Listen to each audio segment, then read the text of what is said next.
3절로 6절까지의 말씀을 봉독합니다. 구약성경 111쪽입니다. 찾으셨으면 다 같이 3절부터 6절까지 봉독합니다. 모세가 하나님 앞에 올라가니 여호와께서 산에서 그를 불러 가라사대 너는 이같이 야곱 족속에게 이르고 이스라엘 자손에게 고하라. 나의 애굽 사람에게 어떻게 행하였으며 내가 어떻게 독수리 날개로 너희를 업어 내게로 인도하였음을 너희가 보았느니라. 세계가 다 내게 속하였나니 너희가 내 말을 잘 듣고 내 언약을 지키면 너희는 열국 중에서 내 소유가 되겠고 너희가 내게 대하여 제사장 나라가 되며 거룩한 백성이 되리라. 너는 이 말을 이스라엘 자손에게 고할지니라. 아멘. 빌립보서 3장 7절. 신약성경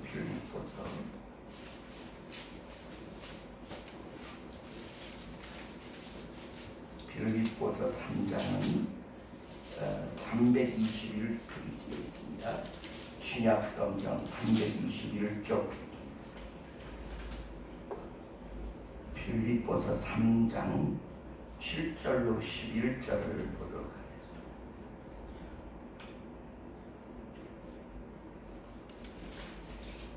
7절부터 그러나 다같이 봉독합니다.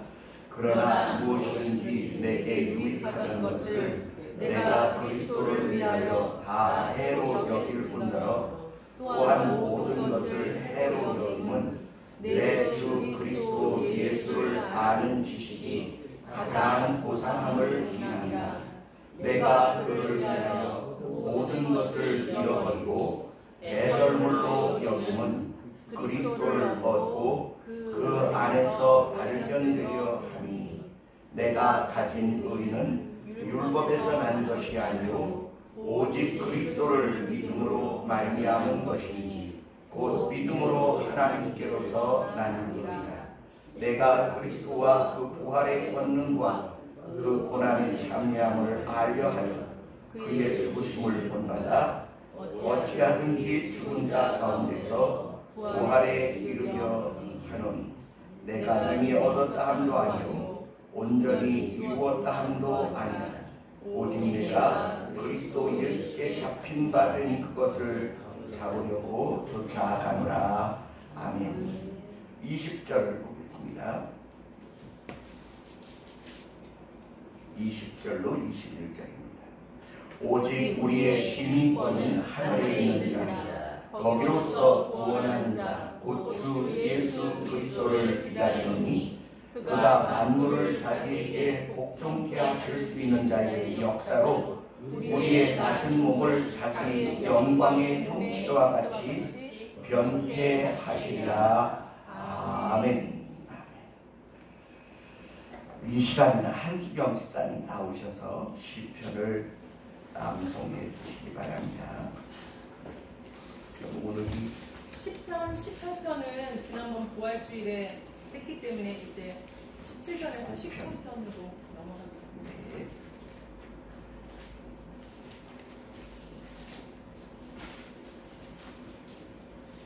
시편 19편 다윗의 시 인도자를 따라 부르는 노래.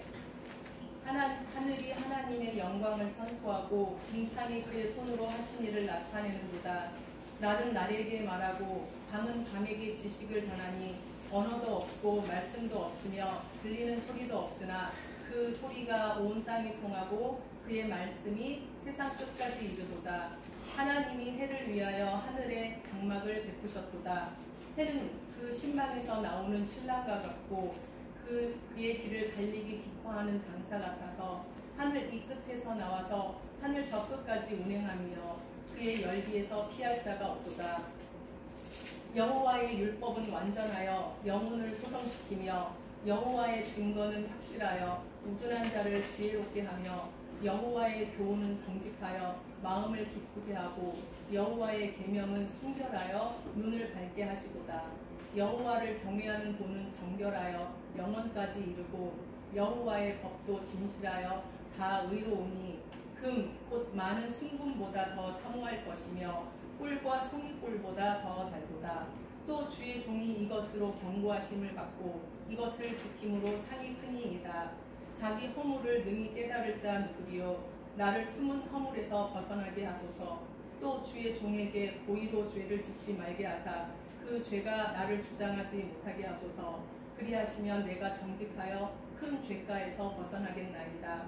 나의 반석이시오 나의 구속자이신 여호와여, 내 입의 말과 마음의 묵상이 주님 앞에 연락되기를 원하노이다. 아멘. 감사합니다. 유지연 집사님 나와서 찬양해 주시오.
너의 삶의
아멘. 아멘. 감사합니다.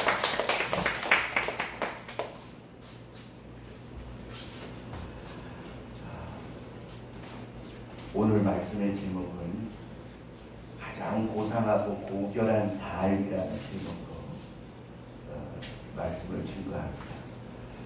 맨 앞에 주보맨 측면에는 표현 불가능한 고귀한 삶이라는 제목으로 말씀을 증거하고자 합니다. 잠시 기도하겠습니다. 사랑의 주님, 무엇과도 비교할 수 없는 하나님의 크고 높고 고결한 그 사랑을 우리가 본받아 살아가기를 원합니다. 우리의 힘으로는 불가능하오니 성령으로 우리를 충만케 하셔서 주님의 마음에 합당한 은혜의 삶을 살아가며 거룩한 생명의 열매를 맺어가게 하옵소서. 말씀 위에 성령으로 동행하시고 깨닫게 하셔서 우리로 하여금 참된 우리 영적인 부모 되신 하나님을 본받아가게 하시고 우리의 자녀들에게 오늘 우리가 하나님의 사람이니 낱낱이 보여지고 깨달아질 수 있도록 주님 은혜를 덧입혀 주옵소서. 예수님 이름으로 감사하며 기도합니다. 아멘. 어버이 주일인데 꽃도 안 자라드리고 축하도 못해 죄송해요. 권사님. 하나님은 우리를 향하여 나를 어떤 수식어로 붙여서 나를 부르지 말고 아버지라고 해요. 하나님을 불러 아버지라고 부르라고 우리에게 명령하십니다. 그리고 그 어떤 수식어보다 그 어떤 칭호보다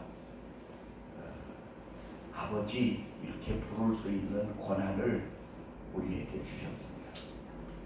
그것도 또 애칭으로 부를 수 있어요. 아빠 이렇게라도 부를 수 있고 아바 아버지라 부를 수 있게 하는 그 하나님의 사랑을 우리가 오늘 말씀을 통해서 깊이 깨닫기를 원합니다. 우리가 나이가 들면 결혼을 해서 자녀를 낳아요.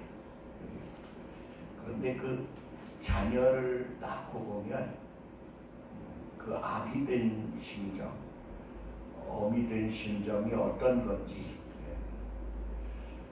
막 새롭게 깨달아지게 돼요. 첫째 딸을 낳아서 방에 들여와 품에 안는데 너무 이뻐요. 하나님, 어떻게 이 아이를 키울까요?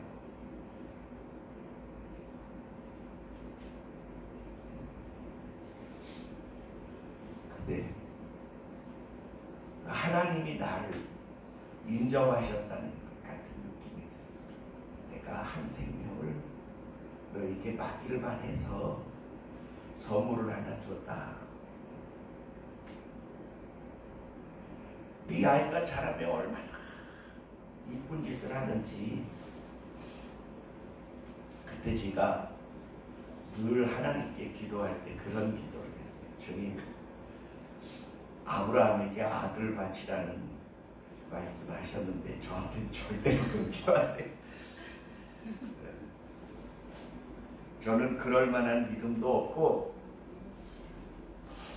그런다면 제 딸 때문에 믿음을 배신하게 될 것 같으니까 하나님, 그런 말씀은 절대로 안 하셨으면 좋겠습니다.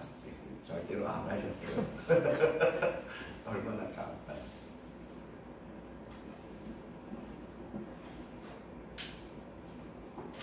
그리고 부모가 된다는 것에 대한 그 책임감, 그리고 의무감, 그리고 그걸 어떻게 감당해야 되나, 그런 그 안타까운 마음이 제 속에 많이 있었습니다. 우리 인생이 살아가는 동안에 참 가장 존귀하고 가치 있고 의미 있고 정말로 아낌받고 사랑받고 존경받을 수 있는 삶이 무엇인가?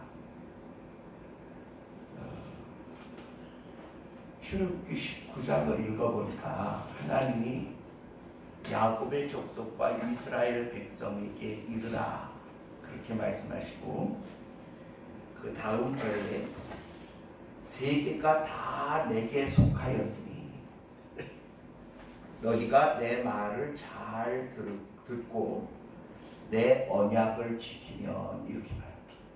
내 말을 듣고 내 언약을 지키면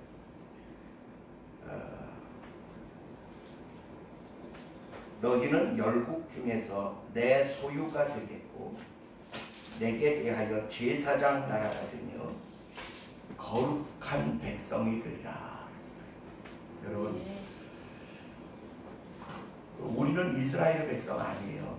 야곱의 족속도 아닙니다. 우리는 조상들이 단군의 후예라고 그러죠. 근데 그것을 다 타파하고 성경은 우리에게 뭐라고 말하냐면, 예수 그리스도를 믿으면 누구든지 아브라함의 후손이 된 줄 알지어다. 왜냐하면 믿으면 믿음의 조상 아브라함이 너희 조상이 된다라는 하나님의 말씀이 히브리서와 로마서에 갈라디아서에 곳곳에 기록되어 있기 때문입니다. 그리고 여기 이 말씀은 이스라엘 백성 야곱 족속에게 하신 약속인 것 같지만 실제로는 세계가 다 내게 속하였다 이렇게 말씀하시는 그 말씀은 이스라엘과 유다 족속에게만 국한되어진 말씀이 아니라 아브라함의 믿음의 계열에 속해 있는 온 세계 모든 백성과 족속에게 동일하게 부여되신 하나님의 약속의 말씀입니다. 믿으시면 아멘. 옆에 있는 사람 쳐다보고 인사하십시다. 당신이 하나님의 백성이십니다. 시작. 당신이 하나님의 백성이십니다. 왜냐하면 그 하나님을 믿기 때문이에요. 아멘. 영접하는 자, 곧 그 이름을 믿는 자들에게는 하나님의 자녀가 되는 권세를 주셨으니, 하나님의 자녀가 되는 권세. 그래서 하나님을 아버지라고 부를 수 있습니다. 그리고 우리에게 하나님을 어떻게 가르쳐 주셨느냐? 아비가 되고 어미가 되본 사람은 하나님이 어떤 마음과 뜻과 생각을 가지고 계신지를 본능적으로 따라할 수 있게 됩니다. 본능적으로. 여기 본능이라는 말은 타고나다 그런 뜻인데, 하나님이 인간을 지을 때 자기의 형상과 자기의 모습대로 자기의 성품대로 자기의 영혼의 일부를 우리에게 넣어주셔서 우리의 영혼이 되게 하고 양심이 되게 하고 혼이 되게 하고 우리의 삶의 중심이 되게 하시는 거예요. 그래 우리가 하나님을 알아가는 일을 하나님은 어떻게 우리에게 알게 하셨느냐 하면, 아버지를 비유하여 알게 하셨습니다. 구하라 주실 것이요 찾으라 찾을 것이요 문을 두드리라 너희에게 열어주리라. 그러면서 비유하시기를 이렇게 말씀하세요. 악한 자라도 그 자녀가 떡을 달라 할 때 돌을 줄 자가 없으며 생선을 달라 할 때 전갈이나 뱀을 줄 자가 없느니라. 악한 자라도 자녀가 달라 할 때 좋은 것을 줄 줄 알거든 하물며 하늘에 계신 선하신 너희 아버지께서 그 사랑하는 자녀가 밤낮 구하는 바 왜 성령을 주시지 않겠느냐? 왜 좋은 것을 주시지 않겠느냐? 그러니 구하면 얻고 찾으면 찾고 문을 두드리면 너희에게 열어주실 것이라는 확실한 믿음을 가지고 내게 나와 기도해라. 그렇게 말씀합니다. 그래서 하나님의 마음을 아는 것을 아주 비밀한 높은 곳에 숨겨뒀거나 비밀한 저 깊은 땅속이나 바닷속에 감춰둔 게 아니에요.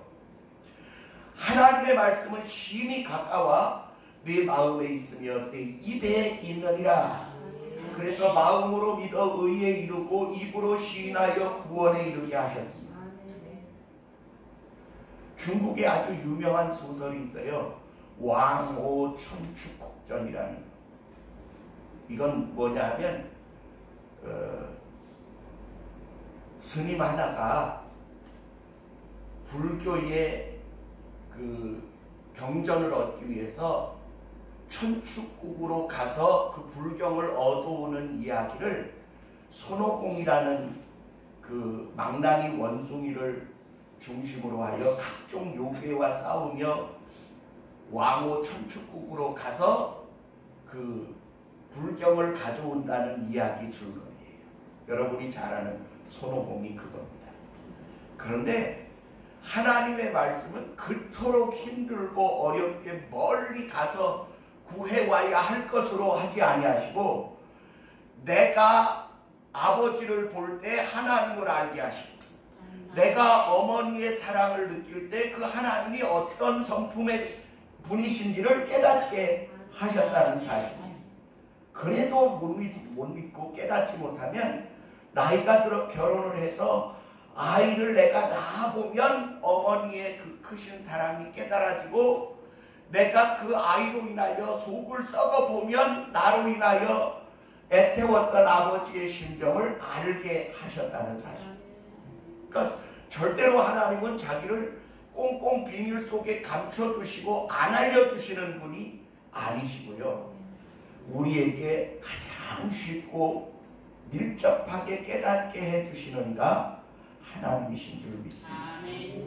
제가 이렇게 이야기했더니 어떤 분, 우리 아버지는 맨날 술 취해서 와서 나를 두들겨 패고 밤새 잠 못 자게 잔소리 하셨는데 하나님이 아버지라고 그러니까 나는 영 안 믿어집니다.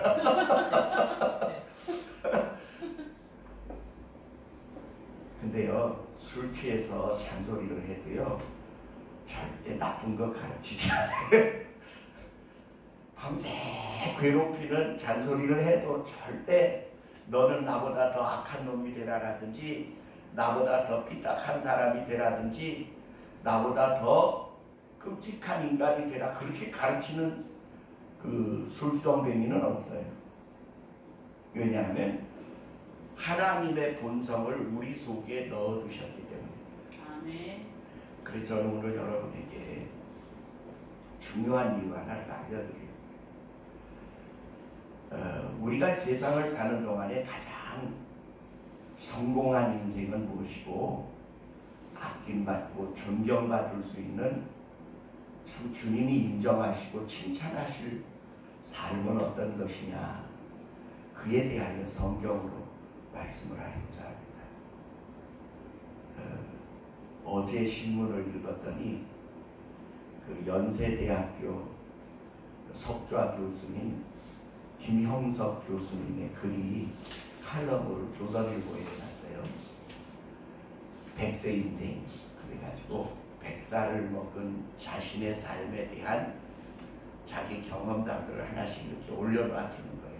사람이 나이가 100살을 먹으면 어떤 삶을 사는지에 대하여 올려놓은 거예요. 그런데 이분이 참 인격적으로 훌륭하시거든요. 모난 데도 없고 날카로운 데도 없고, 그리고 누구와 원한을 쌓기나 그렇지도 않고, 제자들이 줄에 서달라고 그러면 해주고, 뭐 추천서 써달라고 그러면 그야말로 잘 해주시는 분이거든요. 그런데 이분이 저 연세 그 대학교 근처인 연희동에 사세요. 근처 가까운 호텔이나 음식점이나 찻집을 가면 종종 그 주인들이 교수님 그냥 가십니다. 그리고 음식값을 안 받는데요. 차값도 안 받고, 그리고 같이 식사한 분들이 식사비를 내려 그러면 교수님 식사비는 빼고 계산하겠습니다. 그런데요, 그렇다고 나같이 보잘것없는 사람이 인생을 100년 살았더니 하나님이 내게 이렇게 좋은 날도 주셔서 사랑받기 위해서 참 고맙고 감사하다, 그런 글을 적어놓은 걸 보고, 그분 주변에 100살 난 노인네가 자기 가게에 와서 식사를 한다, 차를 마신다, 주인이 영광스럽게 생각합니다. 왜냐하면 그런 분이 나와서 머무르고 차를 마시고 잡기를 보고 손님을 만난다는 것 자체가 자기 가게가 참 품위 있는 가게라고 인정받기 때문이라는 거예요. 그냥 그 사람이 가는 곳, 그 사람이 머무르는 곳, 그 사람과 대화하는 사람들이 한없이 감사하고 고마워하고 즐거워하고 기뻐할 수 있는 사람이라면 참 성공한 인생 아닐까, 이렇게 생각을 해요. 근데 오늘 성경 부분은 우리를 그 정도 선에 머무는 게 아니라 우리를 어디에까지 이르게 하시기를 원하느냐면 그 하나님의 거룩하심에까지 이르게 하시기를 원하십니다. 성경은 우리에게 뭐라고 말하냐면 하나님이 거룩하시니 너희도 거룩하라. 예수님은 우리에게 말씀하십니다. 하나님이 온전하시니 너희도 온전하라, 이렇게 명령하고 계십니다. 그리고 예수님이 말씀하십니다. 누구든지 나를 따라와라. 따라오면 쉼을 얻고 내 십자가를 지고 자기를 부인하고 나를 따르면 내가 영원한 나라를 너희에게 주겠다, 이렇게 약속하십니다. 오늘 본문의 내용은 이렇게 말해요. 너희가 내 말을 잘 듣고 내 명령을 순종하면 내가 온 세계가 내 것이거든. 그러니 너희가 나의 제사장이 되고 나의 거룩히 여김을 받는 존재가 되게 해 주겠다.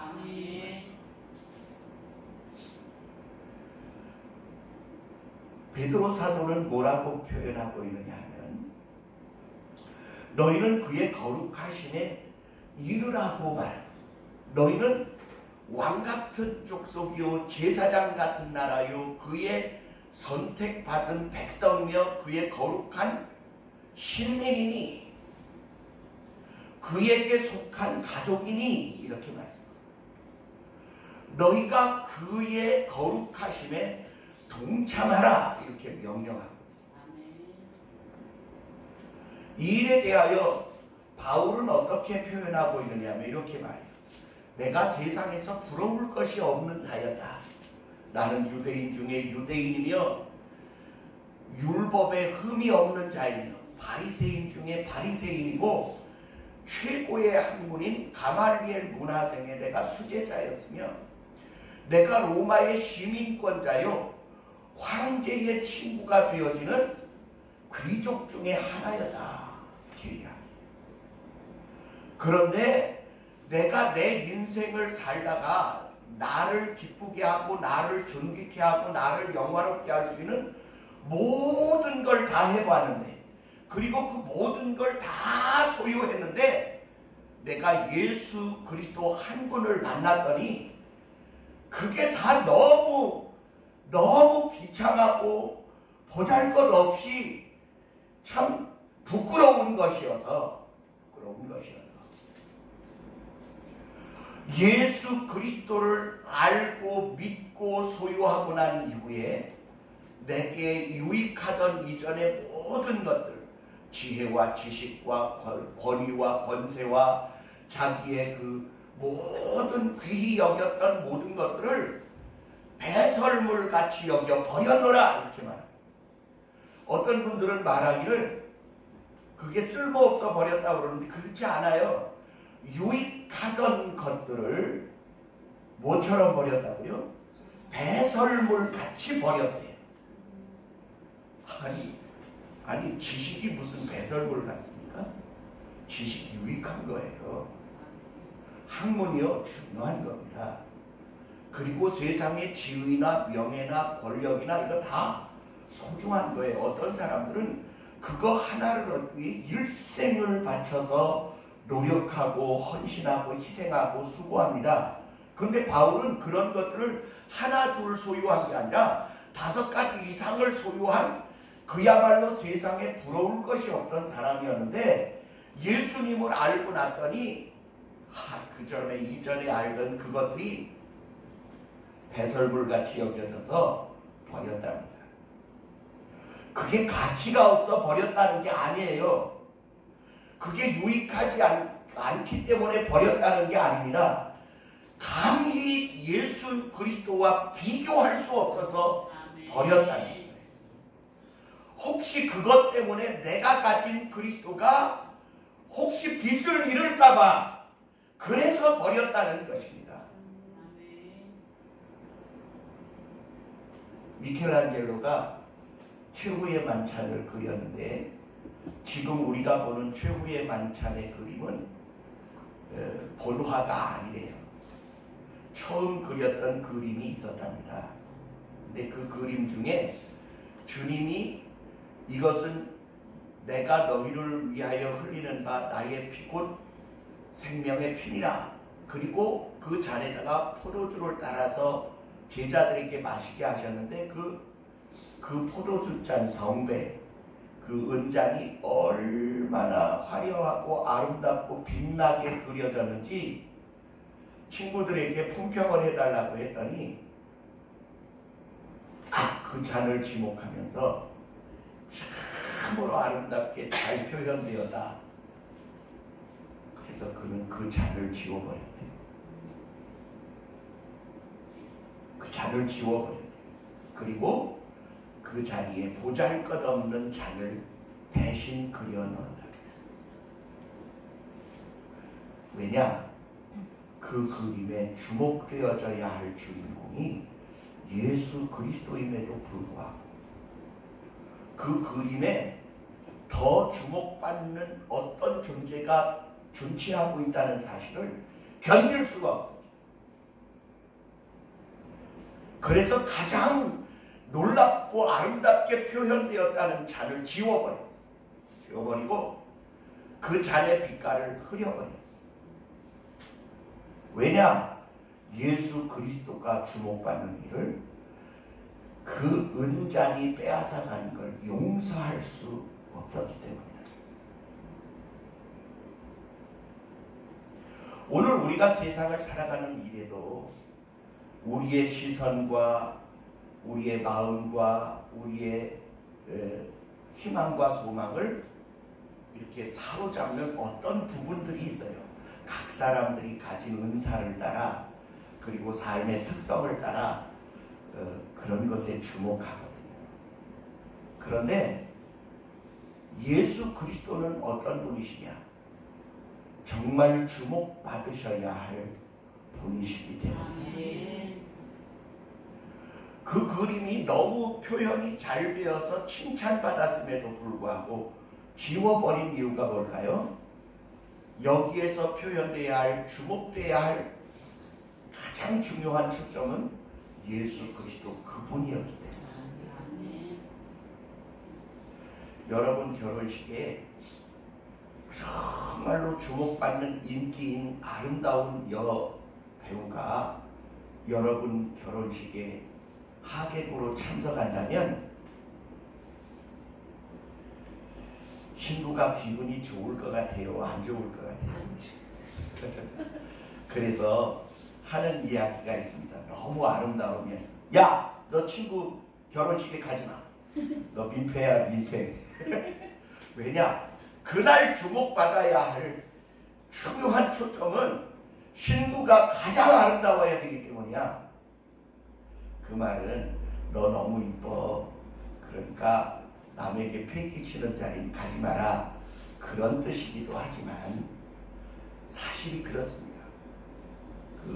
너무나 아름답게 꾸미고 가서 신부보다 더 이쁘면 안 돼요. 어느 결혼식에 갔어요. 그랬더니 세상에 신부 엄마가요 얼마나 아름다운지 신부가 때깔이 죽는 거야. 나이가 그토록 들어서 딸을 시집 보내는 엄마가 말이에요. 나이가 60 가까이 된 노인네가 말이에요. 얼마나 젊고 예쁘고 화려하고 아름다운지 딸내미가 빛을 잃는 거예요. 아니 언니 동생 해도 될 만큼 요즘 나이 든 한국 여자들은요 정말 나이를 계산하기 어려울 정도가 된다. 제가 가서 그랬어요. 아이고 엄마가 좀 때깔을 내지 말고 왔어야 되는데 그 얘기는 욕한 거 아닙니다. 욕한 거 아니에요. 그러니까 저를 보고 주책이라고 하지 마시고요.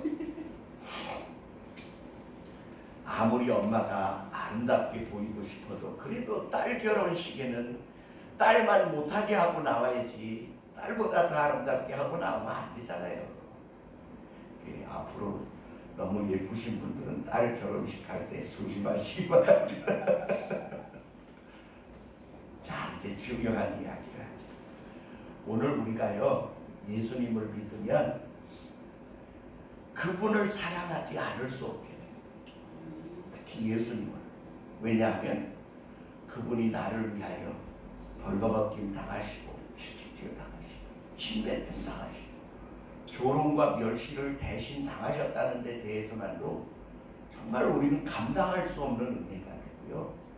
그리고 십자가에 못 박혀 높이 들려 끔찍한 죽음을 당하셨다는 데 대해서 그 사랑은 우리의 삶을 송두리째 앗아가고도 남을 만합니다. 근데 그러한 사랑의 확고부동한 단계가 어떤 것이지 아십니까? 그 삶을 본다는 것입니다.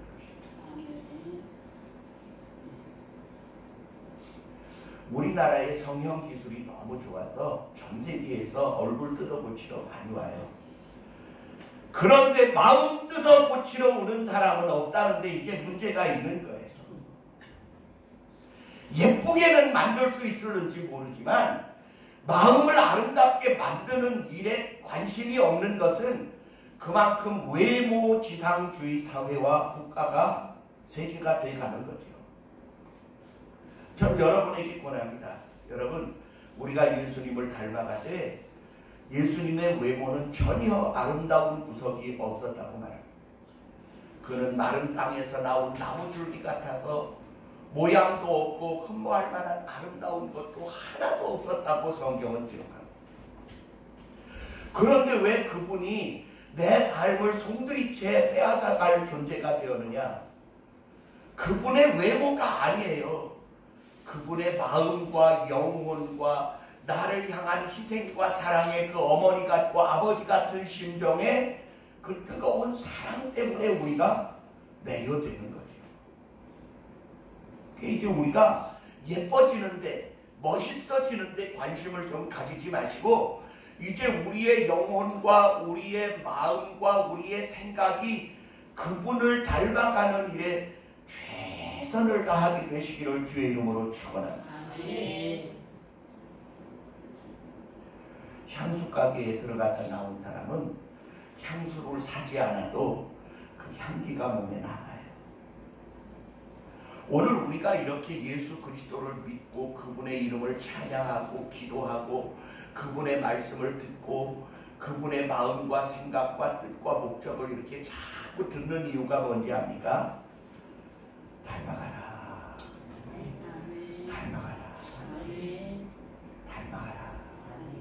닮아가라.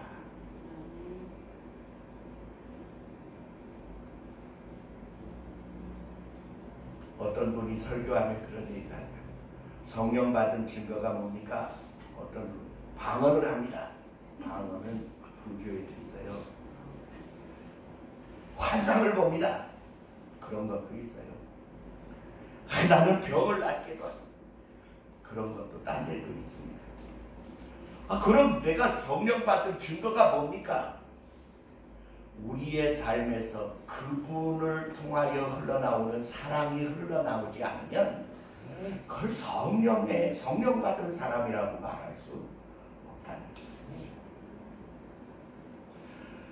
그래서 은사 중에 가장 큰 은사가 뭐라고 말합니까? 예언의 은사, 방언의 은사, 치유의 은사, 믿음의 은사, 봉사의 은사, 섬김의 은사. 아니요, 그런 거 다 아니에요. 이 고린도전서 12장 마지막 부분을 이렇게 표현하면 내가 이제 너희에게 모든 은사를 말하였으나 그리스도 예수 안에서 가장 크고 귀한 은사를 말하리라. 그래서 고린도전서 13장으로 들어가는 거예요. 사랑은 은사 중에 가장 큰 은사요. 그분을 닮은 그분의 것이 우리에게서 흘러나와야 되는데 어떻게 해야 그렇게 되느냐? 첫째, 자기를 깨뜨려야 돼요. 내가 여전히 싱싱히 살아남아 있으면 그분이 나 때문에 방해를 받아서 내 삶을 통해 흘러나갈 수가 없어요. 그래서 성경에 다윗은 이렇게 말합니다. 하나님이 원하시는 것이 황소와 수소로 제사를 지는 것이었더라면 내가 벌써 드렸으리라. 그러나 주께서 원하시는 제사는 상한 심령이라. 자기를 깨뜨린 심령. 옆에 있는 사람 쳐다보고 얘기해. 내가 당신을 향하여 깨지겠습니다. 시작. 제가 막 그 소리 하고 나면 우리 집사람이 뭐라 그러냐. 깨진 사람이 그래. 깨진 사람이 그래.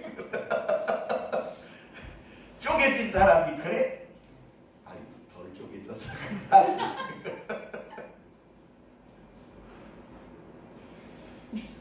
여러분, 우리가 예수 그리스도의 이름으로 자기를 포기하게 되면 하나님이 말씀하시는 말씀을 아무 저항 없이 받아들이게 돼요.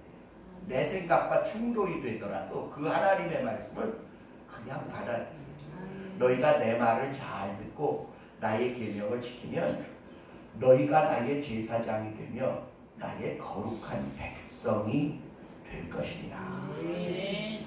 여러분, 저 포르투갈이나 영국이 과거 어떤 나라들이었는지 아십니까?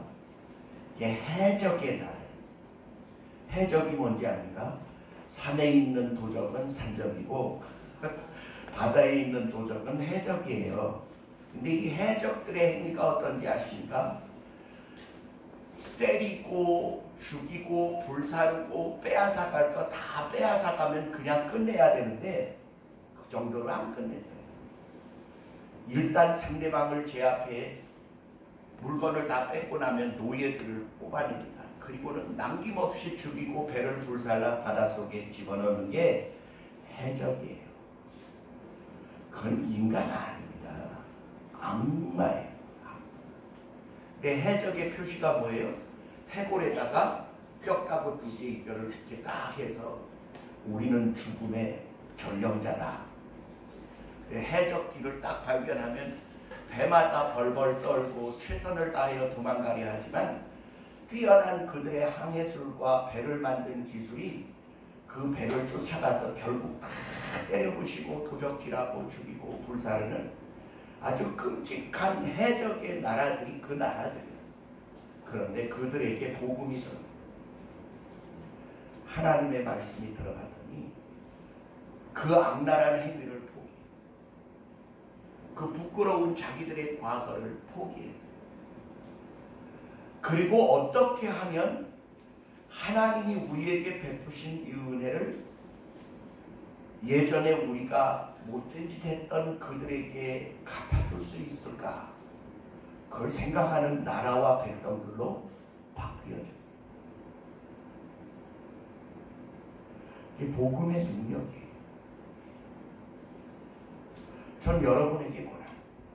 우리가 예전에 마귀의 자식들이었어서 더러운 거, 흉악한 거, 끔찍한 거, 살인과 폭력과 음란과 방탕과 아주 극악무도한 것들을 즐기던 자들이 우리였습니다. 예수님을 알고 나서 그 사랑을 깨닫고 배우기 시작했더니 어느 사이 우리의 삶에서 그런 물들이 빠져나가고 그의 거룩한 성품이 우리 안에 들어오기 시작합니다. 대한민국은 전후 세계에서 두 번째로 못 사는 나라가 되었었습니다만은 미국과 우방국들이 한없는 지원으로 우리를 지금 도와줘서 세계 10위권의 국가가 되었습니다.